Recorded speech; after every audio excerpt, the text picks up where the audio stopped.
हो गया है। आ रहा है फ्रेश। बहुत उधर है।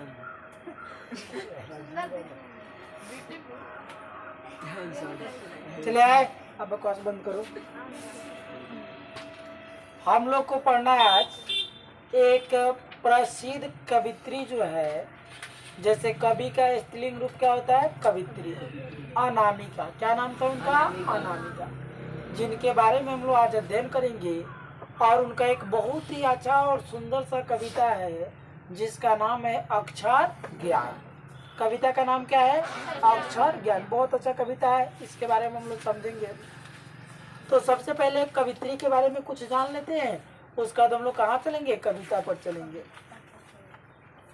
समकालीन हिंदी कविता में अपनी एक अलग पहचान रखने वाली कवित्री। कई बार आपको बताते भी हैं कि एग्जाम में आता है कवि का स्त्रीलिंग रूप कैसे लिखा जाता है, तो आप लोग बताए कवित्री जो होता है ऐसे लिखा जाता है। तो ध्यान रखिएगा, कवि का स्त्रीलिंग रूप कवित्री कैसे लिखा जाता है? इस तरीके से, ठीक है, शुद्ध है। तो ध्यान रखिए, कवित्री तो एक प्रसिद्ध कवित्री जिनका नाम अनामिका था, अनामिका है। उनका जन्म 17 अगस्त 1961 को हुआ था। अनामिका का जन्म कब हुआ था? अनामिका का जन्म 17 अगस्त 1961 को हुआ था। कब हुआ था? 17 अगस्त 1961 को हुआ था, मुजफ्फरपुर, बिहार। और सबसे बड़ी खुशी की बात है कि अपना ही राज्य कौन सा? बिहार के मुजफ्फरपुर जिले में। किस जिले में? मुजफ्फरपुर जिले में। मुजफ्फरपुर जिले में, जो कहाँ पड़ता है मुजफ्फरपुर जिला? अपना बिहार में इनका जन्म हुआ था। किनका? अनामिका का। उनके पिता श्यामानंदन किशोर, उनके पिता का नाम क्या था? श्यामानंदन किशोर, जिनका जो एक हिंदी के गीतकार और बिहार विश्वविद्यालय मुजफ्फरपुर हिंदी विभाग के अध्यक्ष थे। वो एक बहुत अच्छे गीतकार भी थे और मुजफ्फरपुर के हिंदी विश्वविद्यालय के अध्यक्ष भी थे। क्या नाम था पिता का? श्यामानंदन। पिता का नाम क्या था? श्यामानंदन किशोर। श्यामानंदन किशोर। किनके पिता का नाम? अनामिका के। आपको बता दें, अनामिका ने दिल्ली विश्वविद्यालय से अंग्रेजी में एमए किया और वहीं से पीएचडी की उपाधि भी पाई। संप्रीत वे सत्यवती कॉलेज दिल्ली विश्वविद्यालय में अंग्रेजी विभाग के प्राध्यापिका है। अभी वर्तमान में है, पता ना है कि ना। अनामिका कविता और गद्य लेखन में एक साथ सक्रिय है। मतलब अनामिका जी कविता भी लिखती है और कहानी भी लिखती है। वे हिंदी और अंग्रेजी दोनों में लिखती है। वो कविता और कहानी किस भाषा में लिखती है? हिंदी और अंग्रेजी दोनों भाषाओं में। उनकी रचनाएं जो है काव्य संकलन में देखे, यदि कविता में देखे तो उनकी रचनाएं कविता में आपको बता दें, गलत पत्ते की चिट्ठी। एक क्वेश्चन बहुत बार आपके एग्जाम में आया भी है कि गलत पत्ते की चिट्ठी किनकी रचना है? अनामिका जी की। कि कौन सी है? गद्य संकलन है कि काव्य संकलन है? काव्य संकलन है। उसका बीजा अक्षर कौन सी हो जाएगा? बीजा अक्षर। अनुष्टुप आदि उनकी एक काव्य संकलन है। उसके बाद आपको आलोचना में देखे तो पोस्ट एलिएट पोएट्री, स्त्रीत्व का मानचित्र और कुछ संपादन भी की है। कहती है औरतें, कहती है औरतें। अनामिका को राष्ट्रभाषा परिषद पुरस्कार, भारत भूषण अग्रवाल पुरस्कार, गिरजा कुमार माथुर पुरस्कार, ऋतुराज साहित्यकार सम्मान आदि प्राप्त हो चुका है। उनको भी बहुत सारा पुरस्कार प्राप्त हुआ है। सबसे ज्यादा पूछा जाने वाला प्रश्न आपको बताया भी है कि गलत पत्ते की चिट्ठी किनकी रचना है? अनामिका जी का, जो कि एक कैसी रचना है? काव्य संकलन है। कैसा है जी? काव्य संकलन। एक कवित्री और लेखिका के रूप में अनामिका को वस्तुपूरक समसामयिक बोध और संघर्षशील वंचित जन के रचनात्मक सहानुभूति के लिए जानी जाती है। स्त्री विमर्श के सार्थक हस्तक्षेप करने वाली अनामिका अपनी टिप्पणी के लिए क्या है? उल्लेखनीय है। प्रस्तुत कविता समसामयिक कवित्री आपसे पूछेंगे, एक ऐसी कवित्री है समसामयिक, समय के अनुसार जो बदलता है। तो ये प्रसिद्ध आपका कविता जो है, यह समसामयिक कविताओं में से चुनी गई कविता जो है कवि ने कहा से, किस कविता संकलन से लिया गया है? कवि ने कहा। कवि ने कहा, कवि ने क्या किया? कहा। आपका जो अभी हम पढ़ाने जा रहे हैं कौन सा? अक्षर ज्ञान, ये कहाँ से लिया गया है? कवि ने कहा। अक्षर ज्ञान कहाँ से लिया गया है? कवि ने कहा। याद रखना है, क्वेश्चन आएगा कि अक्षर ज्ञान कहाँ से संकलित है, तो बोलिए कवि ने कहा। किसने कहा? कवि ने कहा। एक काव्य संकलन है, उन्हीं से कविता लिया गया। कौन सा? अक्षर ज्ञान। आपको बता दें, प्रस्तुत कविता में बच्चों का अक्षर ज्ञान प्रारंभिक शिक्षण की प्रक्रिया को कौतुकपूर्ण वर्णन चित्रण द्वारा कवित्री गंभीर आशय व्यक्त कर देती है। इस चैप्टर में हम पढ़ेंगे कि बच्चा जब प्रथम बार अक्षर का ज्ञान प्राप्त करता है तो उसके सामने एक गंभीर समस्या रहती है। कौन सी करना? किसी चीज को सीखना। बच्चे को ये लगता है बाद में कुछ पढ़ने के बाद कि हम यहाँ तक पढ़ लेंगे तो हमारी पढ़ाई क्या हो जाएगी? खत्म। से बचपन में हम लोग को क्या लगता था कि कका से ककारा सीख लिए, जोड़ घटाव सीख लिए, गुना भागा सीख लिए, पढ़ाई कौन सी? खत्म। कुछ बड़े तो बड़ा हुए तो पता चला कि हम लोग को कौन सी सीखना है? बटा के जोड़, बटा के जोड़, बटा के गुना सीख लेंगे, घटाओ वटाओ सीख लेंगे तो कहानी खत्म। पढ़ते पढ़ते अभी तक पता नहीं चलता अभी कितना कुछ सीखना है, सही कि गलत? ऐसा हम लोग को भूलिया भूलिया इतना बड़ा तक पढ़ाया लो, और भी क्या करना हम लोग को? पढ़ते जाना है। आपको क्या बोला जाएगा कि 10th अच्छे से पढ़ लीजिए, 12th में मौज मस्ती कीजिएगा, फिर 12th में धराइएगा तो समझ में आएगी कितना मौज मस्ती होता है। बात समझ में आया ना? फिर वहाँ पढ़ना पड़ेगा। फिर वैसे बोला जाए कि हाँ थोड़ा सा ग्रेजुएशन में, अगर जो भी बच्चा सीरियसली पढ़ता है वो भी ग्रेजुएशन में बड़े अच्छे से पढ़ना पड़ता है। बहुत जिम्मेवारियाँ बढ़ती है, समय के साथ जिम्मेवारी घटता नहीं, जिम्मेवारी कौन सी होता है? बढ़ता है। तो आपका अनामिका जी जो है ये किस पाठ के लेखक है? अक्षर ज्ञान। और अक्षर ज्ञान कहाँ से लिया गया है? कवि ने कहा से। कहाँ से लिया गया? कवि ने कहा से। इसमें एक बच्चा जो है जब कोई चीज सीखना शुरू करता है, कोई अक्षर सीखना शुरू करता है तो उसे बहुत सारी कठिनाइयों का सामना करना पड़ता है। वो बहुत गंभीर और अस्त व्यस्त होकर सीखता है। इसी चीज को हम इसमें क्या करेंगे? अध्ययन करेंगे। तो अक्षर ज्ञान पाठ की कवित्री कौन है? अनामिका। अनामिका। अनामिका का जन्म कब हुआ था? 17 अगस्त 1961 को।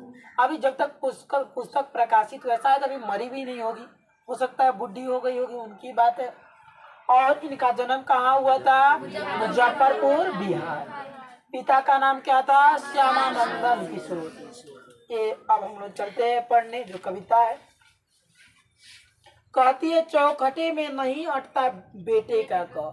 बेटे का क किस में नहीं अटता है? चौखट। घर का जो चौखट होता है ना, बच्चे को चौखट जैसा जैसे हम लोग बनाकर रखते थे खंड, तो घर का चौखट के समान दिखता है। घर में देखिए किवाड़ लगाने के लिए चौखट लगा होता है, वैसे ही जो लाइनिंग है बच्चों को दिख रहा है कि चौखट है और उसमें बच्चे का नहीं अटता है। कबूतर ही है ना, कबूतर ही है ना, खुदक जाता है जरा सा। कबूतर के जैसा कौन है? मान लो जो ये लाइनिंग दिखाई दे रहा है आप लोग को, ये लाइनिंग कौन सी है? उसको चौखट के समान है। घर आप लोग देखिए, घर के दरवाजा देखिएगा तो इस टाइप का यहाँ एक लकड़ी या लोहा का अब आजकल चौखट लग रहा है ना, जिसमें आपको पाला को लगाया जाता है। तो इससे बच्चा को क्या लग रहा है कि ये कौन सी है? उसका घर का चौखट है और उसमें क्या नहीं अटता है? कबूतर सा कौन फुदक फुदक जाता है? पूछेगा कबूतर सा कौन फुदक फुदक जाता है? हम खड़ा करा के भी लास्ट में पूछेंगे कि कबूतर सा मतलब कबूतर के जैसा कौन फुदक जाता है? पंक्ति से उतर जाता है उसका ख। पंक्ति से कौन उतर जाता है? ख। जब बच्चा ख लिखना चाहता है तो ख कहाँ से उतर जाता है? पंक्ति से। तो क्वेश्चन भी आता है कि पंक्ति से कौन उतर जाता है? उसका ख। कबूतर के जैसा कौन फुदक फुदक जाता है? क। चौखटे में क्या नहीं अटता है? क। कोई दिक्कत? चौखटे में क्या नहीं अटता है बेटे का? क। कबूतर से कौन फुदक फुदक जाता है? क। चौखटे में बेटे का क्या नहीं अटता है? क। कबूतर से कौन फुदक फुदक जाता है? क। पंक्ति से उतर जाता है उसका ख। पंक्ति से कौन उतर जाता है? ख। क्वेश्चन आता है कि पंक्ति से कौन उतर जाता है? ख। खरगोश से खालिश बेचैनी में। क्यों? क्योंकि ख लिखते वक्त बहुत ना होता, भागने की बेचैनी में रहता है, तेजी में रहता है। जिस प्रकार खरगोश की खालिश बेचैनी होती है ना, उस तरह बच्चे की कौन सी है? बेचैनी है। खरगोश की खालिश बेचैनी जैसे किसकी बेचैनी है? बच्चे की। बच्चा कौन सी लिखते हो खरगोश के जैसा खालिश बेचैनी होता है? खरगोश की जैसे खा के पर। खा जब बच्चा लिखता है तो उसे खालिश बेचैनी पकड़ लेती है। किसको? बच्चे को। पंक्ति से क्या उतर जाता है? ख। और चौकटे में क्या नहीं उठता है? क। कंफ्यूज नहीं होना, चौकटे में क्या नहीं उठता है? क। पंक्ति से क्या उतर जाता है? ख। कबूतर से जैसा कौन कौन फुदक जाता है? क। खालिश बेचैनी किसकी है? बच्चे की। खालिश बेचैनी किसकी है? बच्चे की। खरगोश दिया है ना, ऑप्शन ढूंढिएगा। खरगोश दिया है कि बच्चा? बच्चा देगा तो खरगोश नहीं, खरगोश देगा तो बच्चा नहीं, क्योंकि वो तुलना खरगोश से जो किया गया वो किसका तुलना किया गया? बच्चा का। तो खालिश बेचैनी ना है उसको। कहता है क्या? गमले से टूटता हुआ उसका ग। गमला से टूटता हुआ उसका ग। बच्चा इस टाइप से ग लिखेगा जैसे लगता है कि कौन सी हो रहा है? वह एक गमला टूट रहा है। देखिए मान लीजिए गमला है और टूटेगा तो ऐसे हो जाएगा। इस प्रकार से लगता है कि बच्चा कौन सी लिख रहा है? ग। जैसे कोई गमला टूटता है वैसे उसका ग टूट रहा है। यहाँ तक क्लियर? पूछ कर एक बार देखें, ध्यान से सुनिएगा। पहले पंक्ति से कौन उतर जाता है? चौकठे में क्या नहीं अटता है? क। खालिश बेचैनी किसकी है? खरगोश या बच्चा? ऑप्शन के अनुसार ध्यान रखिएगा। उसके बाद गमला सा कौन टूटता है? घड़े से लुढ़कता हुआ उसका घ। और घ किसके समान प्रतीत होता है? घड़ा सा लुढ़कता हुआ। जिस प्रकार कोई घड़ा लुढ़कता हुआ दिखाई देता है उस प्रकार बच्चा का घर लुढ़कता हुआ दिखाई देता है। घड़े से लुढ़कता हुआ क्या दिखाई देता है? गमला सा टूटता हुआ। पंक्ति से क्या उतर जाता है? और चौखटे में क्या नहीं अटता है? कोई दिक्कत? अंग पर आकर थमक जाता है। बच्चा कहाँ थमक जाता है? अंग पर। ये बहुत बार पूछा गया क्वेश्चन कि बच्चा कहाँ आकर रुक जाता है? अंग पर। क्या बच्चा कहाँ आकर थमक जाता है? अंग पर। बात समझे? बच्चा कहाँ आकर थमक जाता है? अंग पर। अंगा के ड को वह माँ समझता है। अंगा के ड को वह क्या समझता है? माँ। माँ का गोद, माँ नहीं बोलेंगे, माँ का गोद लिखा होगा कि अंगा के ड को वह समझता है माँ। और उसके बगल में बिंदु जो है, उसके बगल में जो बिंदु जो है मानता है गोद में बैठा बेटा। तो बेटा जो है ये अंगा के ड को क्या समझता है? माँ। अंगा के ड को क्या समझता है? माँ। और इसके बगल में जो बिंदु है उसको गोद में बैठा हुआ बेटा। देखिए तो माँ के गोद के समान है कि नहीं है? तो ये पूछता है कि बच्चा अंगा के ड को क्या समझता है? माँ। और माँ का गोद या माँ बोलेंगे। और जो बगल में बिंदु होता है उसको क्या समझता है? तो माँ के गोद में बैठा हुआ बेटा समझता है। उससे नहीं सधता अंग। उससे अंग सधता है बच्चे से? नहीं, वह अंग लिखने में असमर्थ हो जाता है। वह क्या लिखने में असमर्थ हो जाता है? अंग। वह क्या लिखने में असमर्थ हो जाता है? अंग। माँ बेटे से नहीं सधते और उन्हें लिख लेने की अनवरत कोशिश में, वह लगातार कोशिश करते हैं। माँ और बेटे, माँ लगातार प्रयास करती है। अनवरत मतलब लगातार। माँ और बेटे दोनों मिलकर लगातार प्रयास करते हैं। उसके आ जाते हैं आंसू। अंत में बच्चा के आंसू आ जाता है, लेकिन उससे जल्दी अंगा लिखा नहीं पाता है। पहली विफलता पर छलके आंसू, यही शायद प्रथमा अक्षर है। जब आदमी जहां से विफल हो समझ जाओ सफलता की सीढ़ी कौन सी है? शुरुआत हो चुकी है।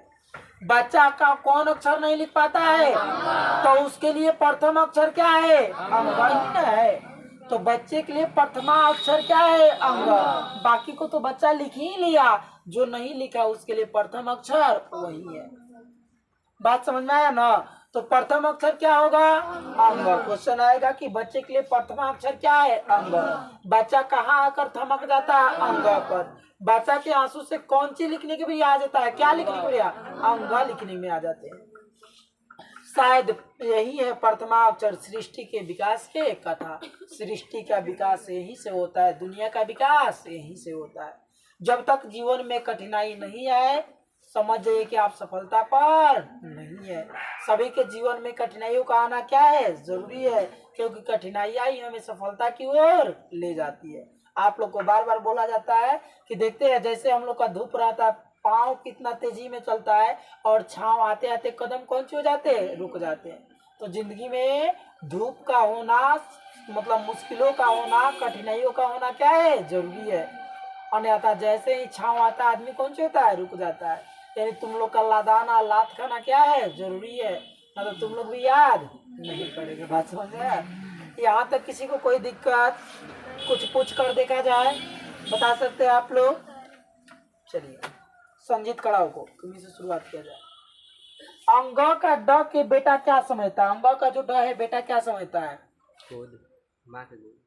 माँ का गोद। चलो ठीक है, माँ का गोद ही मतलब माँ समझता है। ठीक है, बहुत अच्छा। बैठ जाओ। खड़ा को नितेश। अंग के ड के बगल में जो बिंदु है, इस बिंदु को बेटा क्या समझता है?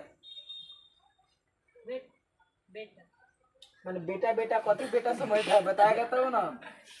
गंगा के बिंदु को होता है और माँ का गोद में बैठा बेटा समझता है। एक बोलो कि माँ के गोद में बैठा बेटा समझता है। समीना खड़ा होकर बैठ जाओ।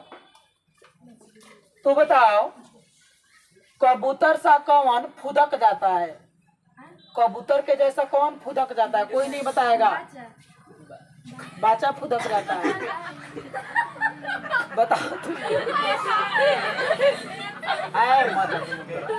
कबूतर के कबूतर के जैसा कौन फुदक जाता है? ठीक है, साहिल कड़ाव को। चौखटे में मुंह करो। चौखटे में क्या नहीं अटता है? हाँ, कॉन्फिडेंस के साथ होना चाहिए अब कि चौखटे में क्या नहीं अटता है? ठीक है, निशा खड़ाव को। हाँ तो बैठ जाओ। निशा तो बैठो। पंक्ति से क्या उतर जाता है? ख। पंक्ति से क्या उतर जाता है? अब क्लियर हो गया आप लोग का डाउट? डाउट क्लियर हो गया? पंक्ति से क्या उतर जाता है? ख। बहुत बड़ा डाउट था ये हम लोग को लेकर था ना, फिर दोबारा बार में क्लियर हो गया। बैठ जाइए, बहुत अच्छा। खड़ा होकर लक्ष्मी। अनामिका का जन्म कब हुआ था? कहाँ हुआ था? अच्छा, उनके पिता का नाम? कल पूरा इनका हिस्ट्री याद करके थोड़ा सा आएगा। ये समसामयिक कवित्री है। कैसी कवित्री है? समकालीन। तो समसामयिक को ही क्या लिखा जाता है? समकालीन। ठीक है ना, मतलब ना तो वर्तमान युग समझ लीजिए इसको। चलो खड़ा को सबनम। घड़ा सा लुढ़कता हुआ कौन है? अच्छा, बेटे के आंसू कब आ जाते हैं? अंबर। बहुत अच्छा। राजेश खड़ाओ को। सृष्टि के लिए प्रथमा अक्षर क्या है? सृष्टि के रचना के लिए, दुनिया के रचना के लिए प्रथम अक्षर क्या है? अंग। क्यों? जब वो अंग लिखते हैं तो उसके आँख में आंसू आ जाते हैं। क्यों? क्योंकि वह अंग लिखने में क्या हो जाता है? असमर्थ हो जाता है। बहुत अच्छा, बैठ जाओ। तो यहाँ तक किसी को कोई दिक्कत? आरमानी खड़ाओ को। गमले के जैसा कौन टूटता हुआ नजर आता है? ग। और घड़े से लुढ़कता हुआ? ग। पंक्ति से कौन उतर जाता है? ख। और चौखटे में क्या नहीं अटता है? क। हबड़ा के मान लीजिए एग्जाम में 1 नंबर का इसमें से हो सकता है आएगा, चांस पूरा रहता है। हबड़ा कर एक्शन नहीं लेना ना, तो क ख में कौन सी हो जाएगा? गड़बड़। यहाँ तक समझ में आ गया? ये चैप्टर आपका कौन सी हो गया? समाप्त। चलिए एक और चैप्टर हम लोग ले लेते हैं। ठीक है,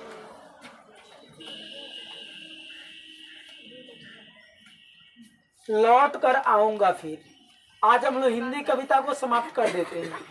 लौट कर आऊंगा फिर, इसके लिए कवि कौन है? जीवनानंद दास। लौट कर आऊंगा फिर के कवि कौन है? जीवनानंद दास। चलिए कुछ चीजें बता दें इनकी, उसके बाद हम लोग क्या करेंगे? पढ़ेंगे। सबसे पहले बोर्ड तो साफ करो तो सलमान, बोर्ड साफ करो।